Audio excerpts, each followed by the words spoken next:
প্ৰথমে মই জনসচৰাজক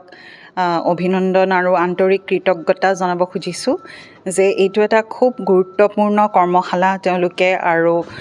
সজাগতা অনুষ্ঠান তেওঁলোকে পাতিছে খেলুৱৈসকলৰ কাৰণে খেলুৱৈসকলৰ ভৱিষ্যতৰ কাৰণে কেৰিয়াৰৰ কাৰণে এইটো খুব ইম্পৰ্টেণ্ট আৰু মোৰ ফালৰ পৰা মই যিটো মেছেজ দিব খোজোঁ এইটো হৈছে বিষ নিৰাময় বা বিষটো আমি অৱহেলা কৰিব নালাগে খেলুৱৈসকলৰ যদি দীৰ্ঘদিনীয়াকৈ বিষ হৈ থাকে সেই বিষৰ কাৰণটো ক'ৰ পৰা উৎপত্তি হৈছে সেইটো তেওঁলোকে ডেফিনেটলি সেইটো বস্তু ডায়েগনচিছ কৰিবলৈ বিশেষজ্ঞক তেওঁলোকে কনচাল্ট কৰিব পাৰে আজিকালি চাৰ্জাৰী আৰু পেইন কিলাৰৰ বাহিৰেও বহুত কিছুমান কাটিং এজ টেকন'লজি পদ্ধতি বিষ নিৰাময় কৰিবলৈ আজিকালি আছে মডাৰ্ণ মেডিকেল ছায়েন্সত যেনেকৈ আপোনাৰ ৰিজেনেৰেটিভ অৰ্থ'বায়'লজিক ট্ৰিটমেণ্ট PRP হওক ultrasound guided nerve blocks fluoroscopic guided interventions radio' frequency এইবিলাক হৈছে এনেকুৱা কিছুমান মডাৰ্ণ পদ্ধতি যিয়ে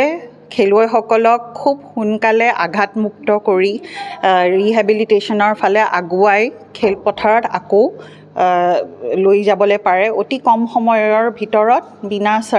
চাৰ্জাৰী নকৰাকৈ গতিকে তেওঁলোকৰ কেৰিয়াৰ গ্ৰাফৰ কাৰণে কেৰিয়াৰ মেইনটেইন কৰাৰ কাৰণে এই যিবিলাক নতুন টেকন'লজি এইবিলাক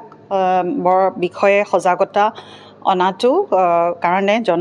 জনসৰাজক মই ধন্যবাদ জ্ঞাপন কৰিছোঁ আমি জনসৰাজৰ উদ্যোগত বিগত বৰ্ষৰ এই বছৰো আমি এখন ছেমিনাৰ আৰু এৱাৰনেছ কেম্প ইয়াত আৰম্ভ কৰিছোঁ ইতিমধ্যে ইয়াত কমেও 500 এথলিট কোচ লগতে ফিজিকেল ইনষ্ট্ৰাক্টৰ গাৰ্জেন তেওঁলোকে ইয়াত সমবেত হৈছে ইয়াত সমল ব্যক্তি হিচাপে উপস্থিত আছে ডক্টৰ দীপংকৰ ভট্টাচাৰ্যজী তেখেত স্পৰ্টছ মেডিচিন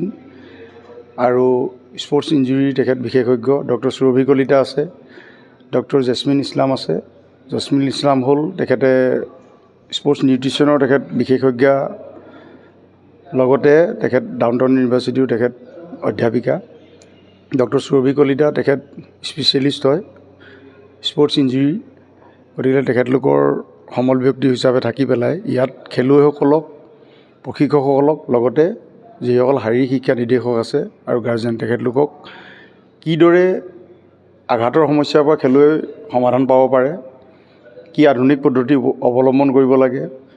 কেনেদৰে খেলুৱৈসকলে সুষম খাদ্য খাব লাগে তেখেতলোকৰ বিকাশৰ কাৰণে লগতে কি মেডিচিন ব্যৱহাৰ কৰিব লাগে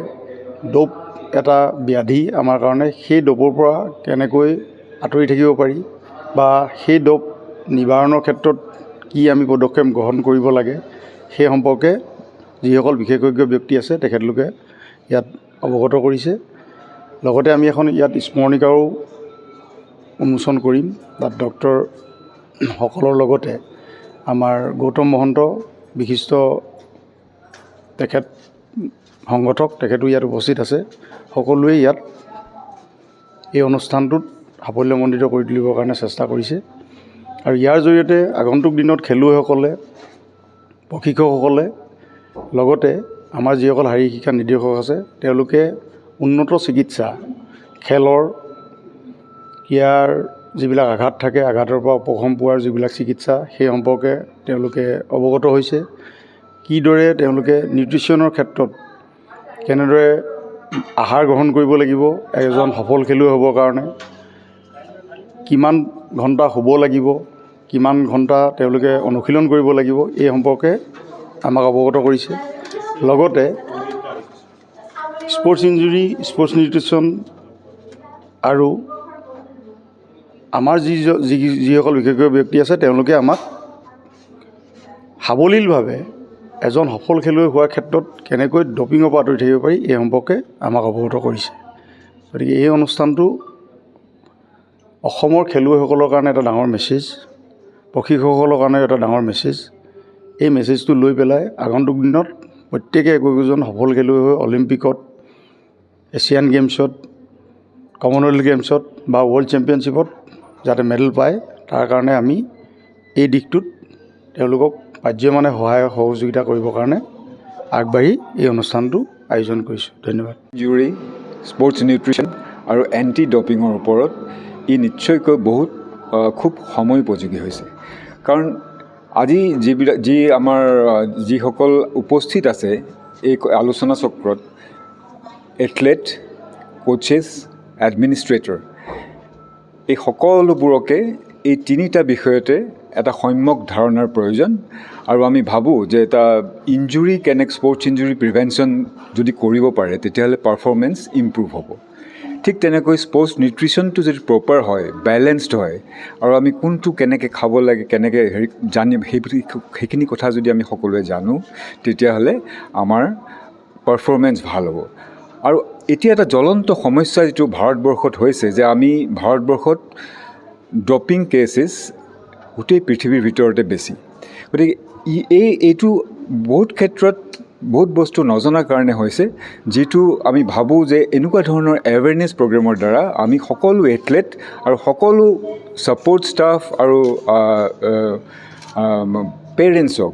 এই বিষয়ে জনাব পাৰোঁ, যাতে তেওঁলোকে এই ডপিঙৰ যি এটা আনফেয়াৰ যিটো প্ৰচেছ সেই বিষয়ে জানে, আৰু ডপিঙৰ পৰা যি হেল্থৰ যি অপকাৰ হয় সেই গোটেই বস্তুবিলাক তেওঁলোকে জানে আৰু ইয়াৰ পৰা নিজকে দূৰত ৰাখে আৰু আনকো দূৰত ৰাখে। গতিকে এই তিনিটা সময়োপযোগী বিষয় লৈ আজি যি আলোচনা চক্ৰ হৈছে, তাৰ বাবে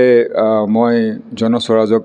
নিশ্চয়কৈ ধন্যবাদ জনাইছোঁ আৰু আগলৈকো তেওঁলোকৰ এই প্ৰচেষ্টা অব্যাহত থাকিব আশা কৰিছোঁ। জনস্বৰাজ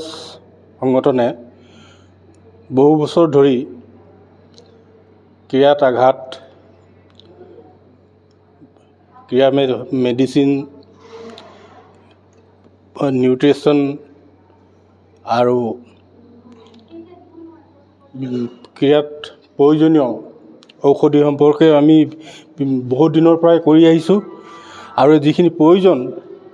খেলুৱৈৰ কাৰণে যিখিনি প্ৰয়োজনীয় চিকিৎসা বা নিউট্ৰিশ্যন, এইবোৰ কেনেধৰণে ল'ব লাগে সেইটো আমি জনস্বৰাজে কৰি আহিছোঁ আৰু ভৱিষ্যতেও কৰি যাম। আৰু আমি আশা কৰিম চৰকাৰেও যাতে এনেধৰণৰ প্ৰগ্ৰাম কৰি খেলুৱৈসকলক আগুৱাই নিয়াত, খেলুৱৈসকলক খেলুৱৈৰ পৰা যাতে আঁতৰি যাব লগা নহয়, তেনেধৰণৰ পদক্ষেপ গ্ৰহণ কৰিব বুলি আশা ৰাখিছোঁ।